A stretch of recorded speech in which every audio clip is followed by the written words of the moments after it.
Okay, the Proto-Grow, it's just torn apart this morning, but here's some of the pieces to it. This is a dehumidifier, so water comes out the back here, drains down either, and you can catch it in a reservoir and reuse it or whatever you want. There's a electric heater we can use.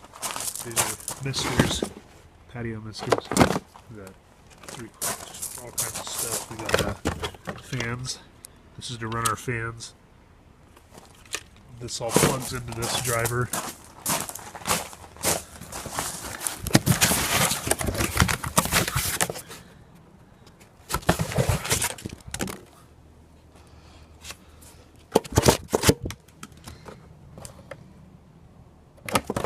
$50 amps, 12 volts. A little grow here. We got ourselves on little potentiometers, so then you can, as you change the pot, change it here. I can't do that with one hand, but see. Whoop.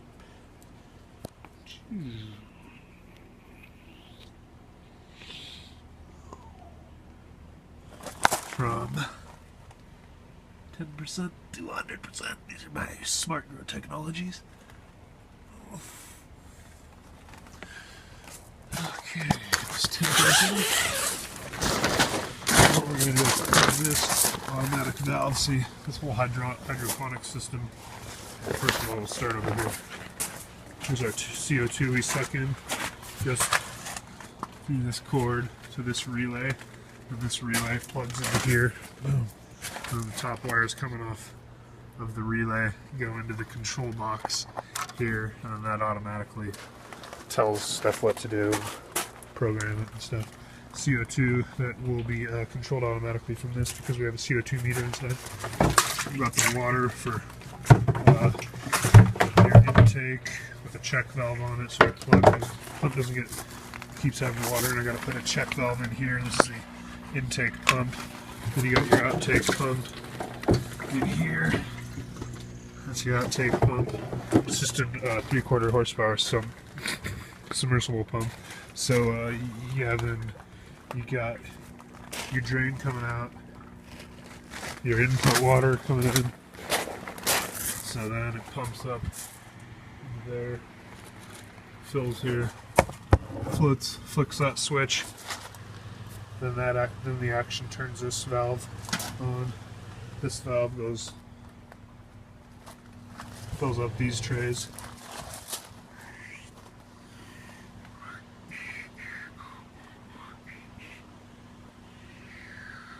Drains down. And then when this switch flips, it'll open this valve. And when this float switch flips, goes up, it will open, it'll turn that inline pump on, and then that pumps the water out here, and then instead of going back there, like you got here, I'm now going to plumb it over here, up, out, then come over here, and then go over, and then back here.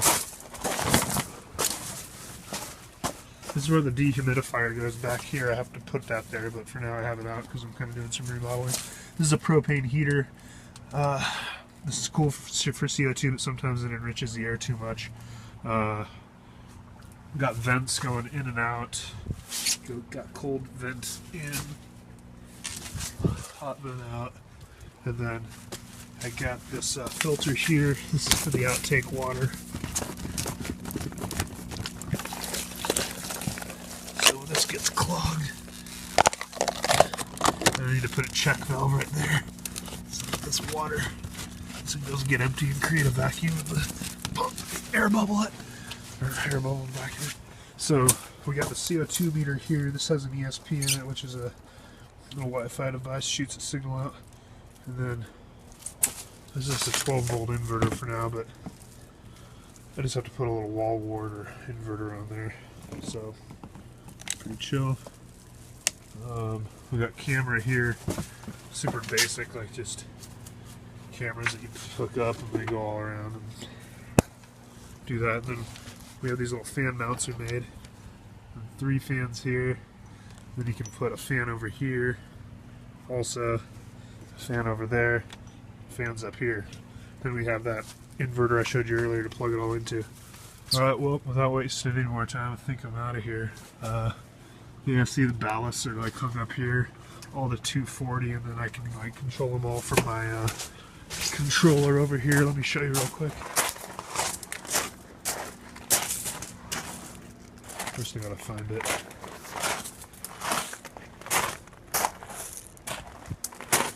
Anybody see my controller? Here it is. This is what okay, so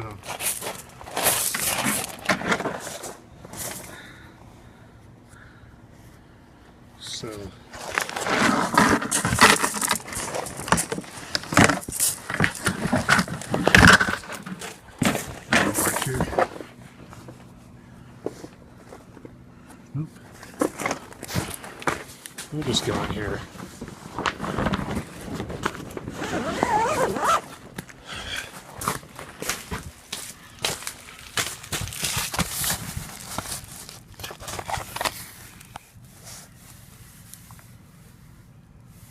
Okay, so we got like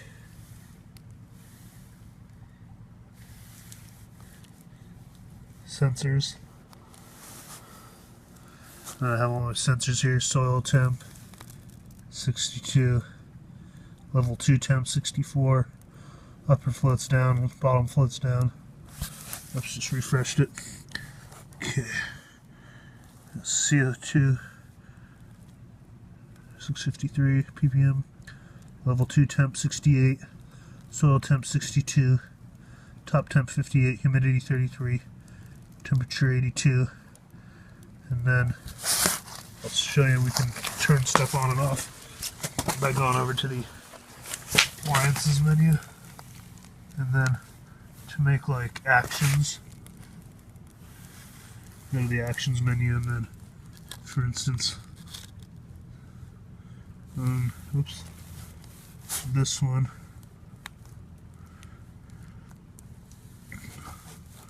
this is my set of actions. Close top valve, close bottom valve, turn top pump on to fill top tray, turn pump off. And this is all by activating switches and stuff. And I can move the commands up and down if I put them in the wrong place. So I got turn pump off. You know, it's just like how you have to do this system. So if I want to run it, if I want to run all these actions, I go over here. This chair. Alright. So then, I can't really see it now. Okay, so now we go to actions.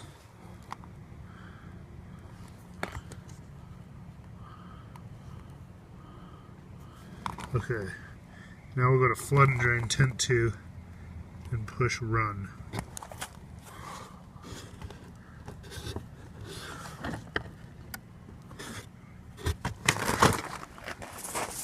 Okay.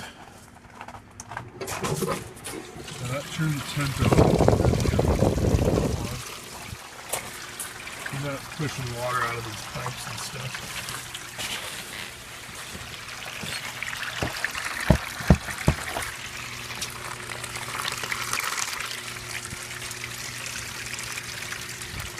And then, basically, like I said, when it trips those wires and stuff, right in the middle of everything, so it's not exactly up to code. But when it trips this float, see, that gets tripped.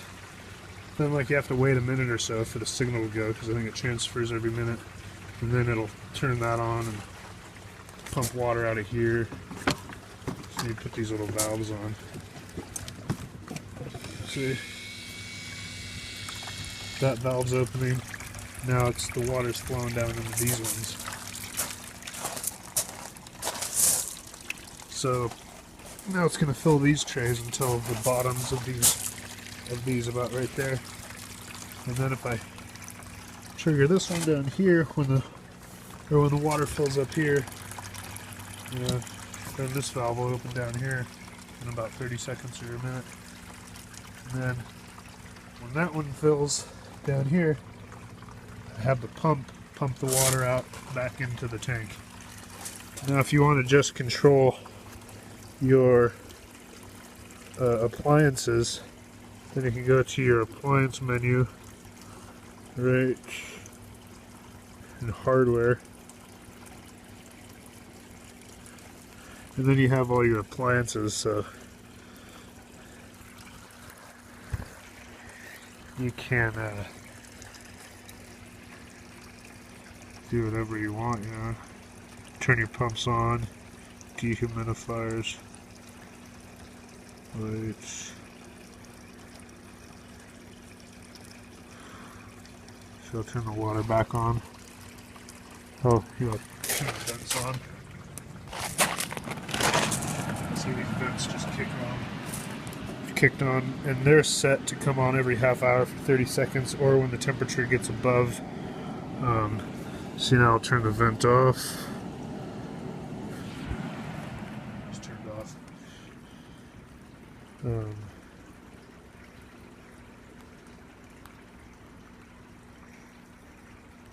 And then all these fans, instead of using these ones, which I will turn off.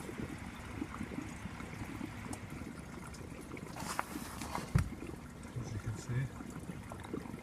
And now I will turn it back on.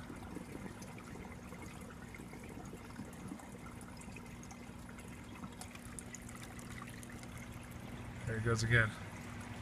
So I just turned it back on. Anyway, long story short, that's how it's done, and just keeping on working on it till we got it dialed in, but should be by the end of the day, get you a new movie or nice video. Alright, talk to you later.